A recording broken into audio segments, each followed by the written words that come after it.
প্রিয় নাইক্ষ্যংছড়ি উপজেলাবাসী, আসসালামু আলাইকুম রহমতুল্লাহ। আপনারা নিশ্চয়ই ভালো আছেন। বিগত ষষ্ঠ উপজেলা নির্বাচনে আওয়ামী লীগের হেভিওয়েট প্রার্থীকে বিপুল ভোটে পরাজিত করে আপনারা আমাকে নির্বাচিত করেছিলেন। আমি নির্বাচিত হয়ে গত 12ই জুন শপথ গ্রহণ করি। 19শে জুন প্রথম মিটিংয়ের মাধ্যমে দায়িত্বভার গ্রহণ করি।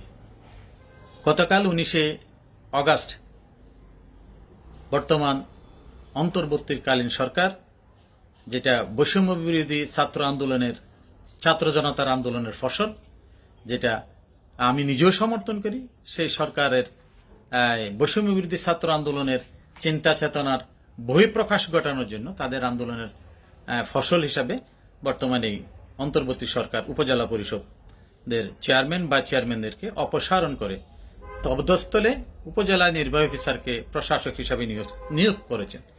আমি অত্যন্ত সানন্দে ধন্যবাদ জানাচ্ছি এই কারণে যে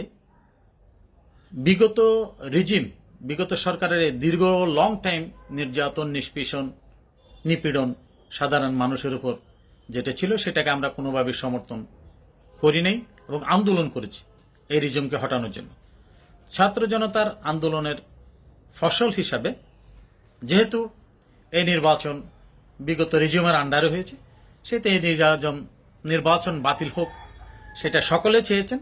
আমি তার বাইরে নই, আমিও এটাকে সমর্থন করি এবং আমরা বদ্ধপরিকর যে বর্তমান অন্তর্বর্তী সরকারকে আমরা সার্বিক সহযোগিতা করব ইনশাআল্লাহ। অত্যন্ত দুঃখ এবং ভারাক্রান্ত মন নিয়ে বলছি, আমি দায়িত্ব পালনকালীন সময়ে এই 2 মাসের মধ্যে আমার যদ্দূর মনে পড়ে আমি কোনো অফিসার, কোনো কর্মকর্তা কর্মচারী কারোর সাথে অশোভন আচরণ হয়েছে বলে আমার মনে হয় না। আমি কিছু বিচার আচার করতাম, এই বিচার করতে গিয়ে কারো দ্বারা প্রভাবিত হয়ে বা ম্যানুপুলেট হয়ে আমি কোনো বিচারে রায় দিয়েছি বলে মনে হয় না। হতে পারে আমার অজান্তে বা অজ্ঞতার কারণে হতে পারে, কেউ অসন্তুষ্ট হতে পারে, বাট আমি কারো দ্বারা প্রভাবিত হয়ে কিংবা লোভের বশবর্তী হয়ে এরকম কোনো রায় আমি দিয়েছি বলে মনে হয় না, আমি দিই নাই। তো এরপরেও যদি কেউ যদি আঘাত পেয়ে থাকেন, আপনারা আমাকে ক্ষমার সুন্দর দৃষ্টিতে দেখবেন।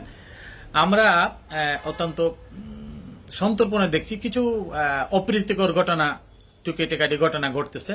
এগুলির জন্য মানুষ হিসাবে আমাদের লজ্জা থাকা উচিত, লজ্জা হওয়া দরকার বলে আমি মনে করি। কারো বাড়িঘরে হামলা করা, দোকানপাট লুট করা, ভাঙচুর করা, এগুলি কোনো শোভনীয় কাজ নয়। আপনি অদম বলে আমি উত্তম হব কেন, এই কথাটা মনে রেখেই বিগত রিজিম নিঃসন্দেহে অন্যায় করেছে। যাদের উপর অন্যায় করেছে, আমি মনে করি আমি সবচাইতে বেশি এতদ অঞ্চলের অন্যায়ের শিকার হয়েছে। আমার বাড়িঘর ভাঙচুর করা হয়েছে, আমার দোকানপাট ভাঙচুর করে লুট করে নিয়ে যাওয়া হয়েছে। আমি 6 বার গ্রেপ্তার হয়েছি। আমার অনেকগুলি মামলা, যেগুলি বর্ণনা করতে গেলে সত্যি হিতাহিত জ্ঞান হারিয়ে ফেলি। এরপরও আমি সানন্দে গ্রহণ করে নিয়েছি, কারণ এটি ফয়সালার মালিক আল্লাহ, কপালে যা আছে তাই হবে। সুতরাং আমি সকলকে বলবো যে ধৈর্য ধারণ করুন। ধৈর্যের একটি ভালো রেজাল্ট আছে, ভালো ফল দেয়, ধৈর্য ধারণ করুন। অন্তর্বর্তী সরকারকে আমরা সহযোগিতা করি। তাদের প্রতি এই এতগুলি ছেলে বা জীবন দিয়েছেন, আমি তাদের রুহের মাগফিরাত কামনা করি এবং তাদের প্রত্যাশার প্রতিনিধিত্ব করার জন্য, তাদের যে আন্দোলনের প্রত্যাশা আছে, এই রিজমকে পরিবর্তন করে যে একটি সুন্দর সমাজ বিনির্মাণের জন্য তাদের চিন্তা চেতনাকে, এই লক্ষ্যে অন্তর্বর্তীকালীন সরকারের যাবতীয় কাজকে আমরা শতভাগ সমর্থন করি এবং সাপোর্ট করি। এইটাকে সমর্থন এবং সাপোর্ট করতে গিয়ে আমি চিন্তা করেছি যে সরকারের পাশে দাঁড়ানোর জন্য আমরা একটি নাগরিক সমাজ, যারা বিগত রিজিমের সাথে উতপ্রোতভাবে জড়িত ছিল না, অর্থাৎ বর্তমান সমাজকে, বর্তমান অন্তর্বর্তীকালীন সরকারকে সহযোগিতা করতে যারা ইচ্ছুক, তারা যাতে আমাদের এই নাগরিক সমাজের সাথে কাজ করতে উদাত্ত আহ্বান জানাচ্ছি।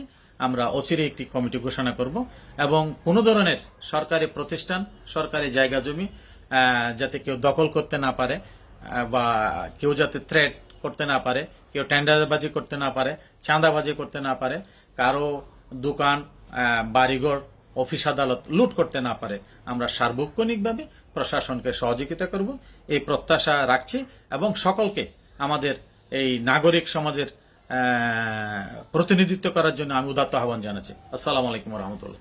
ধন্যবাদ।